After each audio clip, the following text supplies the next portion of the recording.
3월 12일 성경 말씀 출애굽기 17장 1절에서 7절 믿음에 대한 내용이 되겠습니다.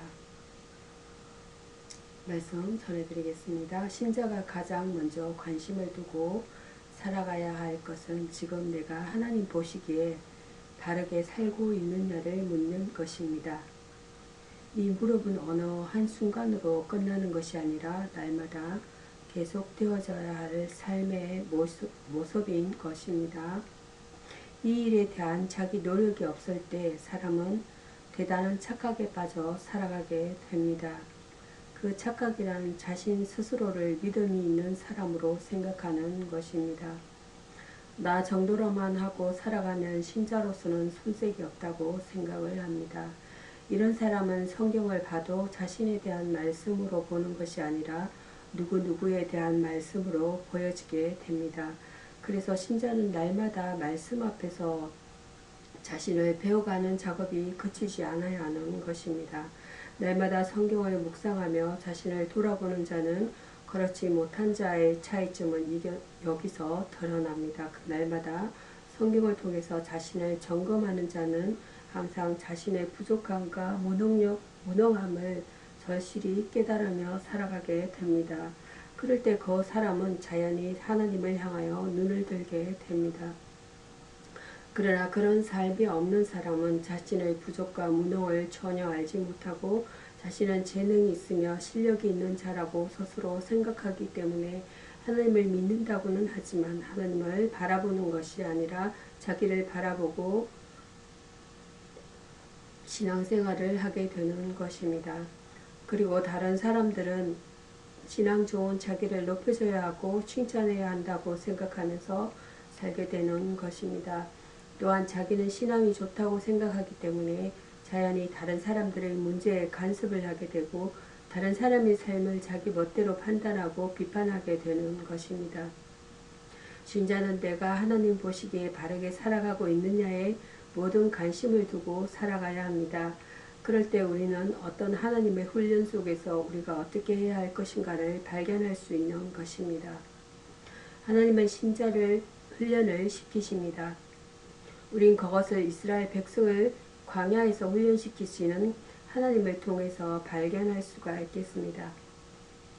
하나님께서 이스라엘 백성을 무겁고 양식 없는 광야로 인도하셔서 그들로 하여금 원망과 불평이 나올 수밖에 없게 하신 이유는 이스라엘 백성을 하나님의 은혜와 사랑으로 살아난 하나님의 자녀답게 만드시기 위해서라고 지난 시간에 말씀을 드렸습니다. 은혜와 사랑을 아는 하나님 백성다운 모습은 세상을 의지하지 않고 영원한 나라를 바라보고 사는 것입니다. 그러기 위해서는 먼저 세상에 대한 소망에서부터 멀어져야 합니다. 하나님은 그 일을 위해서 이스라엘 백성에게 물이 없고 양식이 없게 하시는 것입니다. 즉 물과 양식을 바라보고 살지 말아라는 것입니다. 물과 양식은 잠시 동안 우리의 목을 축일 수 있고 배를 부르게 할 수는 있으나 그것이 우리를 천국으로 인도하지는 못한다는 것을 보여주기 위함인 것입니다. 하나님은 우리의 생존 문제가 아니라 생명에 관심이 있으십니다. 그런데 이것을 알지 못한 이스라엘 백성에게서는 원망과 불평이 터져나오는 것입니다. 오늘 본문도 15장과 동일하게 마실 물이 없다는 것 때문에 하나님을 원망하는 내용입니다. 그들은 15장에서 물이 있어서 못 마시던 것을 하나님의 은혜로 마시게 된 것을 체험하였습니다. 그것을 안 우리는 쉽게 이렇게 생각합니다. 하나님의 능력으로 물을 마시게 된 것을 체험했다면 그 능력을 믿으면 되는데 또 왜 또 불평을 하는가 퀘스천마크입니다. 어리석은 사람들 이런 마음을 가지기 쉽지만 그러나 이스라엘의 모습은 언제나 우리들의 모습을 대표하고 있기 때문에 결국 우리도 그들과 같다는 것을 알아야 합니다. 15장에서 하나님의 능력으로 물을 마시게 된 이스라엘 백성들이 또다시 물이 없다고 해서 원망을 한 것은 무엇을 보여주고 있습니까? 퀘스천마크. 결국 육신을 만족스럽게 해주는 세상 것들은 하나님의 은혜로 사는데 도움이 되지 못한다는 것입니다. 만약 하나님이 우리의 요구대로 세상 것을 주실 때 그것이 신앙의 삶에 도움이 된다면 이스라엘 백성들은 왜 물을 얻는 체험을 하고서도 또다시 원망을 하는 것입니까? 개션마크입니다. 육신의 것은 육신의 것이 있을 때만 감사 은혜를 말하게 될 뿐이지 그것이 없다면 불평이 나오게 될 수밖에 없다는 것을 알아야 합니다. 여러분은 하나님께 육신의 문제를 요구했는데 그것이 이루어졌다는 그 경험으로 평생 신앙을 유지할 수 있다고 생각하십니까? 개신마크입니다. 불가능합니다. 그것을 오늘 이스라엘 백성들이 보여주고 있는 것입니다. 근데 만약 이스라엘 백성들이 하나님이 주신 물을 바라보지 않고 물을 주신 하나님을 바라보고 살았다면 어떤 모습을 보였겠습니까? 물이 없다고 해서 또다시 하나님을 원망하는 실수는 하지 않았을 것입니다. 여기서 신자가 어떻게 세상을 사는 것이 바르게 사는 것인가가 드러납니다. 우리는 항상 육신의 문제만을 바라보고 삽니다. 육신의 것이 주어지면 그것 때문에 기뻐합니다. 그러나 그 기쁨을 잠시라는 것을 알아야 합니다. 때문에 신자는 육신의 것이 주어졌다면 그것을 주신 하나님을 바라보아야 하는 것입니다. 즉 관심을 나에게 주어진 것에 두는 것이 아니라 그것을 주신 하나님께 두는 것입니다. 이것이 신자로서 보아야 할 바른 모습인 것입니다. 그런데 그럴 때 신자는 육신의 것에 매이지 않고 하나님만 의지하는 신앙으로 나아가는 것입니다. 이스라엘 백성은 물을 바라보았기 때문에 또다시 물이 없는 상황에 직면할 때 다시금 물이 있던 애굽을 거려하게 됩니다.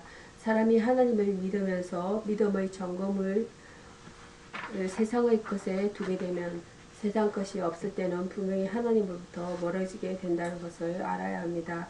1절을 보면 이스라엘 자손의 온 회중이 여호와의 명령하신 신 광야에서 떠나 그 노송대로 행하여 르비딤에 장막을 쳤으나 백성이 마실 물이 없는지라고 말합니다.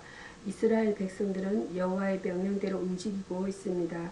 불구등 구름 기둥이 인도하는 노송대로 행하고 있습니다. 그런데 그들은 가는 곳은 육신의 괴로움입니다. 허니 생각하는 하나님이라면 하나님의 명령대로 할 때 주어지는 것은 축복이 되어야 마땅한데 오히려 괴로움이 주어지는 것입니다. 이것을 보고도 하나님의 뜻대로 살고 열심히 봉사하면 모든 일이 형통해진다고 감히 말할 수 있겠습니까? 퀘션마크입니다. 이스라엘 백성에게는 그렇게 하시지만 우리에게는 그렇게 하시지 않는다라고 말할 수 있겠습니까? 퀘션마크. 우리가 이스라엘 백성보다 잘난 것이 뭐가 있다고 하나님이 우리를 특별 대우하시겠습니까? 퀘션마크입니다. 이스라엘 백성이 하나님의 뜻대로 움직일 때 그 결과는 사정이 더 악화되는 것입니다. 여러분은 신앙생활 하시면서 어떤 경우를 많이 당하지 않습니까? 퀘션마크. 평생토록 신앙생활 했는데도 왜 하나님은 단 한 번도 나를 수월한 길로 인도하지 않고 하는 일마다 꼬이게 하시는가? 퀘션마크는 의심을 가져보신 적이 없습니까? 퀘션마크입니다. 내가 하나님을 그렇게 열심히 믿는데 내 하나님은 왜 너에게 그렇게 하느냐는 퀘션마크 말을 이웃으로부터 들어보신 적이 없습니까? 퀘션마크입니다. 그럴 때 하나님을 향하여 어떤 마음이 듭니까? 물음표입니다. 이스라엘 백성은 마실 물이 없자 다시금 모세를 원망합니다. 3절입니다. 그러자 17장 출애굽기 17장 3절입니다. 그러자 모세가 하나님께 기도합니다. 17장 4절입니다. 출애굽기. 모세의 기도에 대한 하나님의 답은 무엇입니까? 물음표입니다. 5절에 보니까 출애굽기 17장 5절에 보니까 여호와께서 모세에게 이르시되 백성 앞을 지나가서 이스라엘 장로들을 데리고 하수를 치던 내 지팡이를 손에 잡고 가라고 말씀합니다. 지금 이스라엘 백성은 무엇을 보지 못하고 있느냐면 모세의 손에 있는 지팡이를 보지 못하고 있습니다. 모세에게 있는 지팡이는 애굽의 하수를 쳐서 물이 피가 되게 했던 지팡이고 홍해를 갈라지게 해서 이스라엘을 살린 지팡이입니다. 지팡이가 신비한 마술 지팡이 같은 힘이 있던 것이 아니었습니다. 지팡이는 하나님께서 함께 하신다는 표였던 것입니다. 따라서 모든 일은 하나님이 하신 것입니다. 이스라엘 백성은 그 지팡이가 자기들과 함께하고 있음을 보아야 했습니다. 홍해 물 갈라지게 하는 그 지팡이가 자기들과 함께하고 있는데 물의 문제 정도에 해결하지 못하겠느냐는 믿음이 있어야 했던 것입니다. 믿음이란 보이지 않는 분을 보는 것 같이 믿는 것을 믿음이라고 합니다. 하나님은 보이시지 않습니다. 보이지 않으셔서 나에게 안 계신 것 같지만 하나님은 여전히 나와 함께하고 계신다는 것을 믿는 것이 믿음입니다. 그런데 이스라엘 백성은 하나님을 보지 못한 것입니다. 그것은 믿음이 아니었습니다. 흔히 사람들은 하나님이 나와 함께 하시는 종표를 자신의 일이 잘됨으로써 확인하고자 합니다. 이것은 절대로 잘못된 것입니다. 이런 사람은 일이 잘되면 잘 안되면 하나님이 자기와 함께 하시지 않은 것으로 여겨버리게 됩니다. 이런 믿음은 보이지 않으신 분을 보는 것 같이 믿는 것이 아니라 자기의 체험을 통해서 스스로 확신하고자 하는 것이기 때문에 믿음이 아닌 것입니다. 하나님을 향한 믿음이란 자기의 일이 잘되든 잘못되든 그것과는 상관없이 믿음이 있어야 합니다. 이런 믿음은 세상 것이 아니라 하나님을 바라보고 있어야 가능한 것입니다. 하나님은 이스라엘 백성이 이것을 배우기를 원하셨던 것입니다. 하나님은 모세에게 지팡이를 가지고 반석을 치라고 하십니다. 모세가 하나님의 말씀대로 반석을 쳤더니 반석에서 물이 나오게 되었습니다. 하나님의 이것을 통해서 하나님은 어떤 경우에도 이스라엘 백성들을 떠나지 않으시고 함께하고 있다는 것을 보여주고자 하십니다. 이스라엘 백성이 이것을 통해서 보이지 않는 하나님을 보는 것 같이 믿기를 원하셨던 것입니다. 여러분은 하나님이 지금까지 여러분을 떠나지 않으시고 함께 오셨다는 것을 믿으십니까? 물음표입니다. 내가 망하는 자리에도 깨어지고 무시당하고 욕먹는 그 자리에도 하나님이 함께 계셨음을 믿습니까? 믿음은 보이는 것을 의지하는 것이 아니라 보이지 않으신 분을 믿는 것입니다. 또 보이지 않으신 분을 보이는 것을 가지고 증명하고자 하는 것도 안 됩니다. 출애굽기 17장 7절을 보면 또는 그들이 여호와를 시험하여 이르기를 여호와께서 우리 중에 계신가 안 계신가 하였음이라고 말합니다. 여기서 우리는 이스라엘 백성이 여호와를 시험하였다는 것에 주목을 해야 합니다. 이스라엘 백성은 물을 마실 수 있다면 여호와께서 우리 중에 계신 것으로 알고 만약 물을 마시지 못하면 안 계신 것으로 알겠다고 한 것입니다. 이것이 여호와를 시험한 것이고 여호와와 다툰 것이 되었던 것입니다. 우리도 이런 모습을 볼 경우가 많습니다. 어떤 사건 속에서 기도하기를 하나님이 계신다면 이 일을 해결해 주시기 바랍니다 라고 할 때가 있습니다. 이것은 일이 해결되면 하나님 나에게 계신 것으로 인정하겠고 해결이 안 되면 안 계신 것으로 알겠다는 것입니다. 결국 하나님이 계신다는 것은 이를 해결해 줌으로써 보여달라는 얘기입니다. 이것이 여호와를 시험하는 것이고 여호와와 다투고 있는 모습입니다. 이스라엘이 이렇게 하나님을 시험하게 된 원인은 무엇입니까?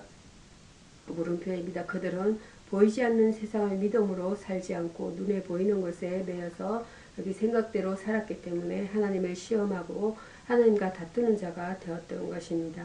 하나님은 이스라엘에게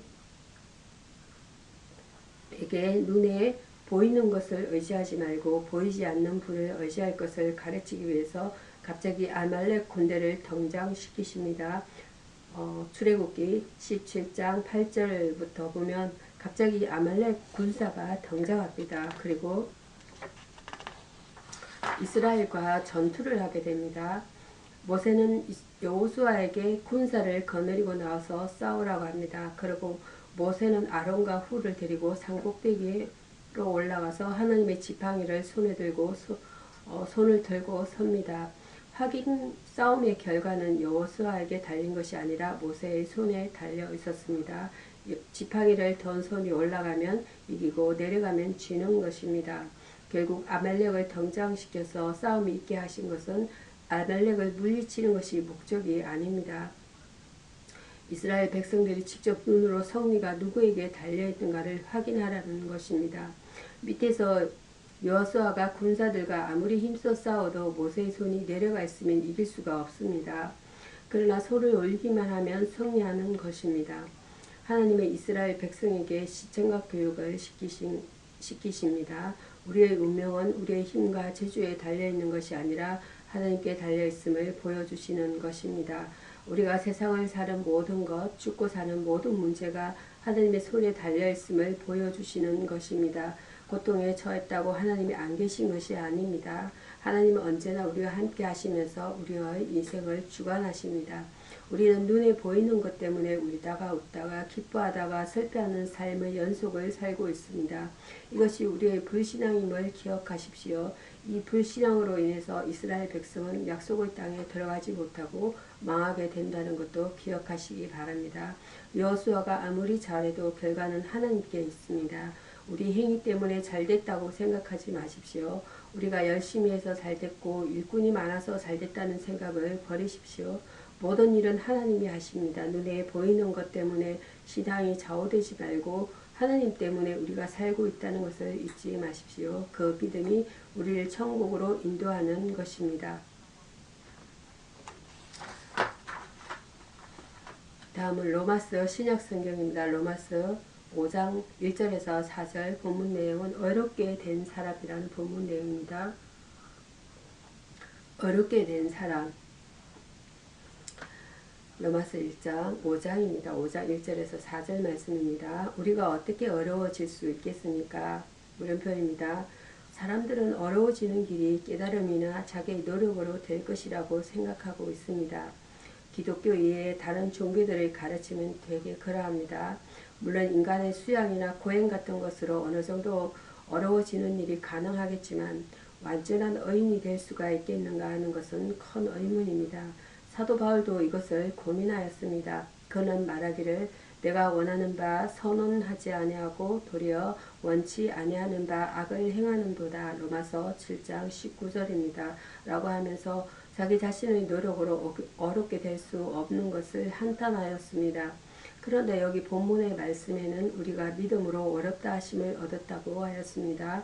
이 말씀은 이제 우리가 예수님으로 말미암아 어려워졌다는 말씀입니다. 다시 말하면 우리가 이제 예수님을 통하여 완전히 어렵게 되어졌다고 하는 말과 같습니다. 이것은 참으로 놀라운 선언입니다. 여기서 생각해야 하는 것은 어렵다는 것과 어렵다 하여 주신 분이 이 두 가지를 구분하여 생각할 필요가 있습니다. 의인은 곧 하나도 없다고 한 것이 성경의 선언입니다. 그러니까 자기의 노력이나 행위로 의를 완성할 수 있는 사람은 하나도 없습니다. 그런데 하나님께서는 어떤 특정한 사람을 어렵다고 인정할 수 있는 권한이 있으십니다. 하나님이 어렵다고 인정하시면 그것은 어려운 것입니다. 그것은 완전한 의입니다. 누가 더 이상 이렇다 저렇다 할 여지가 없습니다. 어렵다 하신 이가 하나님이신데 누가 정죄하겠는가? 물음표입니다. 로마서 8장 33절입니다. 성서는 말합니다. 해서 성서는 말합니다. 그러면 하나님이 어렵다고 해주신 분은 얼마나 행복합니까? 물음표입니다. 본문에서는 우리가 믿음으로 어렵다 하심을 얻었다고 하였습니다. 믿음을 가진 사람은 하나님께 어렵다 하심을 얻은 사람입니다. 지금 여러분께서 예수님을 믿고 그를 영접하셨다면 하나님이 여러분을 어렵게 인정하여 주십니다. 그렇다면 여러분은 의인이 된 것입니다. 이스라엘여 너는 행복자로다. 여호와의 구원을 너같이 얻은 백성이 누구뇨? 물음표입니다. 신명기 33장 29절입니다. 라고 하였습니다. 오늘 우리가 영적인 이스라엘 백성들인데 사실 우리들만큼 행복한 사람들이 어디 있겠습니까? 물음표입니다. 예수를 믿고 구원받은 사람은 행복자입니다. 하나님이 우리를 어렵다고 하셨기 때문입니다. 모든 사람이 죄를 범하였음에 하나님의 영광에 이르지 못하더니 그리스도 예수 안에 있는 구속으로 말미암아 하나님의 은혜로 값없이 어렵다함을 얻은 자가 되었느니라. 로마서 3장 23절과 24절라고 하였습니다. 물론 우리가 어려운 자는 아닙니다. 그러나 우리는 하나님의 은혜로 값없이 어렵다함을 얻은 자들입니다. 그러면 어려우신 하나님이 어떻게 죄인들을 어렵다고 하실 수 있는가? 물음표입니다. 아무리 생각해 보아도 우리를 만족시킬 만한 대답을 얻을 수가 없는 것 같습니다. 어려우신 하나님이 어렵지 못한 인간들을 위하여 죽는다는 것이 과연 있을 수 있는 일인가? 물음표입니다. 또 그것이 타당한 일인가? 물음표. 죄 지은 자가 죽는 것은 당연하지만 죄 없는 그분이 죄인을 위하여 죽는다는 것이 과연 옳은 일입니까? 물음표. 그것이 합당한 일입니까? 퀘션마크. 왜 하나님은 그런 일을 하셨습니까? 물음표. 그러나 그것은 하나님 자신이 결정하신 일이었습니다. 하나님이 그런 방법을 선택하셨습니다. 그러니까 우리는 그 하나님이 인간을 구원하시는 섭리와 방법에 대해서도 무슨 말을 할 수가 없습니다. 우리를 어렵게 하시는 이는 하나님이십니다. 하나님의 법은 모든 죄인들을 다 지옥으로 보냄으로써 지켜지는 것보다 그리스도께서 죽음으로써 모든 사람을 살려내심으로 오히려 입증되었습니다. 우리가 주님의 십자가를 볼 때 그 고통은 바로 내가 당해야 할 것이라는 것을 뼈아프게 느끼게 됩니다. 그런데 내가 아니고 그리스도께서 그 고통과 쓰라림과 죽음을 당하셨습니다. 그리스도께서 나의 죄를 사하여 주시려는 것이 아니었다면 왜 그가 그러한 고통을 받았겠습니까? 물음표입니다. 그러므로 우리는 그의 은혜로 값없이 어렵게 되었습니다. 만일 내 노력이나 내 공로로 내가 어렵게 되었다면 예수님이 무엇 때문에 십자가를 지셨습니까? 그러므로 성서는 너희가 그 은혜를 인하여 믿음으로 말미암아 구원을 얻었나니 이것이 너희에게서 난 것이 아니요 하나님의 선물이라. 행위에서 난 것이 아니니 이는 누구든지 자랑하지 못하게 함이니라. 에베소서 2장 8절 말씀입니다. 라고 하였습니다. 이것은 우리 기독교 교류의 기초요 근본입니다. 이 기초적인 교리를 터득하고 있지 못하면 아직 우리는 구원이 무엇인지 모르고 있는 것입니다. 우리가 그리스도를 믿는다는 것은 무엇입니까? 그리스도는 하나님이시여 구세주이시다라고 단순히 말로만 하는 것이 아니라 지금부터 영원토록 그리스도를 우리의 구세주요 나의 주요 내가 믿고 의지할 분이라는 것을 굳게 믿는 것입니다. 만일 내가 그리스도를 소유한다면 그리스도께서는 나를 소유하신 것입니다. 사람이 예수를 믿되 계속하여 한결같은 마음으로 그를 믿는다면 그 사람은 틀림없이 천국에 갈 사람입니다. 여러분은 항상 그리스도로 말미암아 어렵게 된 사람으로 살아가게 되시길 바랍니다. 그러면 우리가 그리스도로 말미암아 어렵게 된 사람이라는 것을 어떻게 알 수가 있겠습니까? 다시 말하면 내가 의인이 되었다는 것을 무엇으로 확인하겠습니까? 로마서 5장 1절에서는 그러므로 우리가 믿음으로 어렵다 하심을 얻었은즉 우리 주 예수 그리스도로 말미암아 하나님으로 더불어 화평을 누리자라고 하였습니다. 나에게 화평이 있는가? 지금 나는 화평과 하나님과 화목됨으로 나의 양심이 편안한가 하는 것을 스스로 물어본다면 곧 알 수가 있을 것입니다. 화평이 그 마음속에 있느냐 없느냐 하는 것이 그 증거입니다. 가인은 아벨을 죽이고 나서 뻔뻔스럽게도 내가 내 아우를 지키는 자이니까 라고 대꾸했지만 사실은 하나님이 그를 보실 때 가인은 분노가 가득했고 그 안색마저 변했다고 하였습니다. 그래서 내가 선을 행하였다면 어찌 낯을 들지 못하겠느냐. 창세기 4장 7절입니다. 라고 하셨는데 이것은 하나님과의 불편한 관계 때문에 그 마음의 평화를 상실하고 말았다는 것입니다. 가인이 이미 평화를 잃어버렸다는 증거입니다. 이 평화는 예수님을 통하여 어렵게 된 사람들이 받을 수 있는 내적인 증거요 축복입니다. 양심이라고 하는 것은 하나님을 우러러 한 줌의 부끄러움도 없는 마음의 상태라고 합니다. 그러나 그러한 마음의 상태를 갖고 사는 사람이 과연 있습니까? 그러므로 성서는 이것을 하나님과 화해함으로써 가지게 되는 평화라고 말하고 있습니다. 하나님께 모든 것을 용서받음으로 죄책감이 없어지게 되기 때문입니다. 사도 바울은 어려운 사람으로 부름받은 우리 성도들은 숨은 부끄러움의 일들을 버리고 교회 가운데 행하지 말고 말씀을 혼잡하게 하지도 말고 각자가 양심대로 하나님 앞에 나타낼 수 있어야만 된다고 강조하였습니다. 고린도서 4장 2절입니다. 그것이 하나님과의 참된 평화입니다. 그런데 본문에서는 화평을 누리자라고 말씀되어 있습니다. 그렇다면 화평이란 스스로의 노력으로 얻게 되는 축복이 아닐까 생각됩니다. 그러나 이 성경 구절을 면밀히 분석한 학자들 가운데는 화평을 누리자보다는 화평을 가지고 있다라고 번역되어야 한다고 주장하는 분들도 있습니다. 화평을 가지고 있다라고 한다면 그것도 자기의 노력이 아니라 위로부터 주시는 선물이라고 하는 뜻인데 이미 어렵게 된 사람들은 하나님이 주신 화평을 이미 가지고 있는 사람들이라고 해석이 될 것입니다. 어렵게 된 자들은 하나님과 화목된 자들이고 하나님과 화목된 자들은 화평을 가지고 있는 자입니다. 하나님은 성령의 열매이요 어렵게 된 사람의 내적 증거입니다.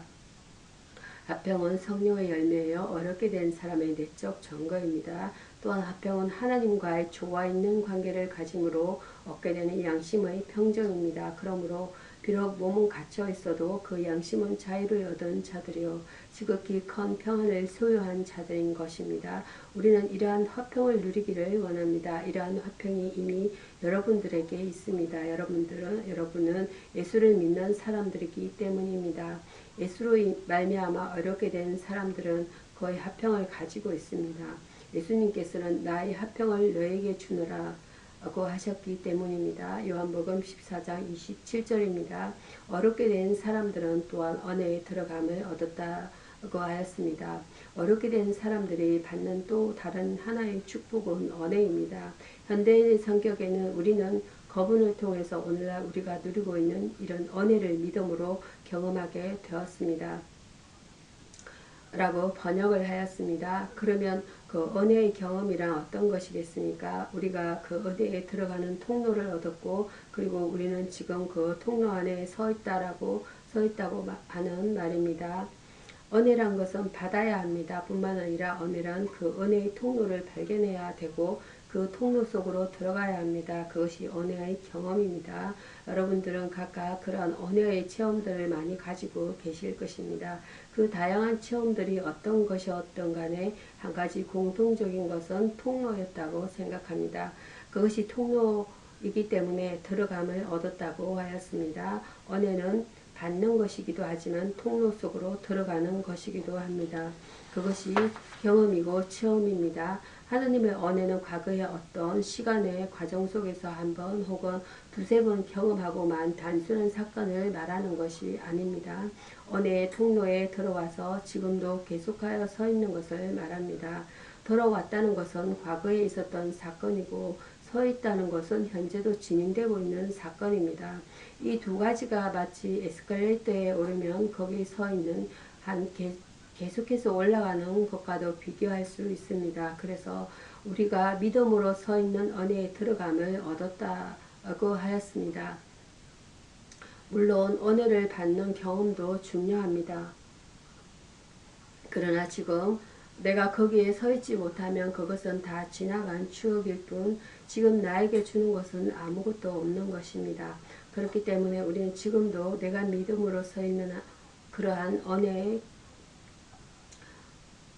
믿음으로 서 있어서 은혜에 들어가고 있는 그러한 축복을 받기를 원합니다. 믿음의 일이 어렵다는 것은 왜입니까? 그것은 과거 완료가 아니고 현재 진행형이기 때문입니다. 지금도 믿음과 은혜가 계속 굳게 서 있어야만 합니다. 그런데 우리의 경험으로는 믿음으로 계속 서서 있지 못할 때가 많았습니다. 그만 주저앉고 어떤 때는 넘어지고 혹은 뒷걸음질 칠 때가 많았습니다. 그러나 믿음은 현재 진행형으로 지금 일어서야 하고 지금 전진해야 하고 지금 서서 있어야 합니다. 은혜가 소멸되면 다시 힘써 그 은혜의 통로를 찾아내야 합니다. 기도가 중단됐으면 역시 다시 계속해야 하고 영역이 떨어졌으면 다시 회복해야 하고 사랑이 식어졌으면 다시 뜨겁게 해야 되겠습니다. 그래서 우리는 믿음으로 서 있는 은혜에 들어가는 일을 계속되게 해 나가야 합니다. 어렵게 된 사람이란 움직이는 에스컬레이터에 서 있는 것처럼 계속하여 위를 향해 올라가고 있는 사람을 의미합니다. 사도 바울은 이 사실에 대하여 내가 이 모든 것을 이미 얻었다는 것도 아니며 완전해졌다는 것도 아닙니다. 다만 그리스도 예수님이 나를 위해 마련하신 상을 받으려고 계속 달려가고 있습니다. 빌립보서 3장 12절입니다. 라고 말하고 있습니다. 우리는 계속 달려가야만 어렵게 된 사람들이 받는 은혜를 받게 될 것입니다. 계속 달려나가야만 구원을 받고 하늘나라의 상속도 받고 또 큰 상급도 받습니다. 우리가 이미 받은 축복이지만 계속해서 나아가지 아니하면 우리는 그 의를 완성할 수가 없습니다. 마지막으로 생각할 또 한 가지 문제는 의인들에게도 환난이 있을 것이라는 경고입니다. 왜 의인들이 핍박을 받고 환난을 당하는지 그 근본 이유를 우리는 알 수가 없습니다. 다만 우리가 생각할 것은 우리가 의인으로서 환난을 당한다면 그것은 환난이 이라도 손해가 없고 오히려 많은 유익이 있을 것이라는 것입니다. 환란은 여인들을 더 연단시킵니다. 마치 광석을 윤곽내에 넣어서 불순물을 제거하고 마침내 순수한 점검을 얻게 되는 것처럼 우리의 신앙을 순수하게 만듭니다. 환란은 모든 불순물을 제거해버리고 큰 소망을 이루게 합니다. 그러므로 어인이 당하는 환란은 유익한 것입니다. 욥은 많은 환란을 당한 후에 그러나 하나님은 내가 가는 길을 다 알고 계신다. 그가 나를 단련하신 후에 내가 순금처럼 깨끗할 것이다. 욥기서 23장 10절입니다. 라고 고백하였습니다. 그러나 인간적으로 말하자면 환난과 고통은 환영하거나 기뻐할 수 있는 일은 아닙니다. 사람이 어떻게 환난과 고통을 환영할 수가 있겠습니까? 그럼에도 불구하고 우리가 환난 중에도 즐거워한다고 하였습니다. 이것은 환난을 불평 없이 따른다 또는 어쩔 수 없이 견딘다고 하는 말이 아니라 그 환난 가운데에서 오히려 기쁨의 근거를 발견한다고 하는 말입니다. 즐거워한다는 말이 무엇입니까? 즐거워한다는 말의 성서 원어 카오코마이란 체념한다 혹은 참는다는 의미가 아니라 의기양양하다, 자랑한다, 심지어는 기뻐 날뛴다는 말입니다. 어인이 된 사람들은 어려운 일 때문에 다가는 환난에 대하여 체념하거나 억지로 참는 것이 아니라 의기양양하고 자랑하고 오히려 기뻐 날뛰게 된다는 것입니다. 이 얼마나 놀라운 일입니까? 그러니까 하나님이 어렵게 하여 준 사람을 세상에 어떻게 할 수가 없습니다. 초대기의 사도들이 복음 전하는 것 때문에 핍박을 받았을 때 자기들은 보고 들은 것을 말하지 않을 수 없다고 하면서 감옥에서 나오자마자 또 전도하고 설교하기를 시작하였더니 관원들이 백성을 인하여 저희를 어떻게 벌할 도리를 찾지 못하였다고 하였습니다. 사도행전 4장 20절입니다. 또한 사도들은 그 이름을 위하여 능력받는 일에 합당한 자로 여기심을 기뻐하면서 공회 앞을 떠났다고 하였습니다. 사도행전 5장 41절입니다. 아주 당당하고 의기양양한 모습을 보는 듯합니다. 어인으로서의 삶이란 환난 중에도 기뻐 날뛰게 되고 죽어서도 영광이 되는 삶입니다. 여러분, 우리는 우리의 자격이나 공로로서 어인이 될 수는 없습니다. 그러나 우리는 믿음으로 이미 어렵다 하심을 얻은 자들입니다. 그러면 하나님이 우리를 통하여 하시고자 하는 일은 과연 무엇이겠습니까? 나를 어렵다고 해주신 그분의 일을 우리는 목숨을 걸고 끝까지 힘써 감당하는 것뿐입니다. 이런 은혜와 열심이 우리 가운데 충만하게 되시기를 바랍니다. 말씀을 마치도록 하겠습니다. 주기도문으로 말씀을 마치겠습니다. 하늘에 계신 우리 아버지여, 이름이 거룩히 여김을 받으시오며 나라의 마옵시며 뜻이 하늘에서 이룬같이 땅에서 이루시다.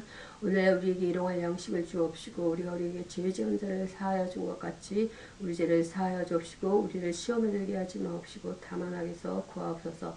대개 나라와 건세와 영광이 아버지께 영원히 쌓옵나이다. 아멘. 감사합니다.